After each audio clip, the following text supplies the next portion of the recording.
La Meute a débuté sa fin de semaine en se butant un gardien de but des Remparts en grande forme vendredi soir à Québec. Alors que le cerbère des Diables Rouges, Patrick Desniger, a repoussé 28 des 29 tirs décochés par les Huskies, permettant ainsi à son équipe de défaire Rouyn-Noranda par la marque de 3-1. J'ai pas trouvé qu'on a généré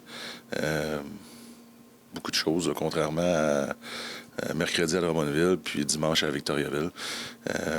On a limité les choses qu'on a données, mais c'est sûr qu'on aurait pu générer plus offensivement. Et ça sera au tour de la troupe de Steve Hartley de voir son gardien briller dès le lendemain à Victoriaville face aux Tigres. Alors que Samuel Meloche a bloqué les 30 lancers dirigés envers lui, signant ainsi son premier blanchissage de la saison dans un gain de 4-0. Le match de samedi, mais c'est peut-être un match où on n'avait pas notre meilleur, mais ce que j'ai beaucoup aimé, c'est qu'on est resté avec le plan et on n'a pas essayé de sortir de ce qu'on voulait faire. De leur côté, les Foreurs de Val-d'Or ont entamé leur week-end sur la route du bon pied, en disposant des Olympiques de Gatineau par la marque de 4-2 vendredi. Outre un petit peu l'indiscipline là, on aurait pu éviter, parce que c'est quand même 9 punitions.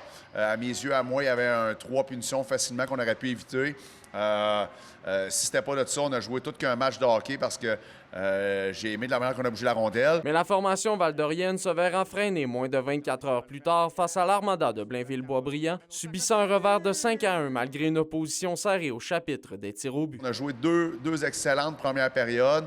Puis encore là, on a prêché par indiscipline là, en troisième période. On sait qu'ils ont un excellent avantage numérique, mais encore là, ils ont marqué 4 buts en avantage numérique, l'Armada. Puis je te dirais que c'est 2 buts malchanceux. Foreurs et Huskies rentreront à la maison le week-end prochain alors que l'Armada de Blainville-Boisbriand et le Phoenix de Sherbrooke seront de passage dans la région.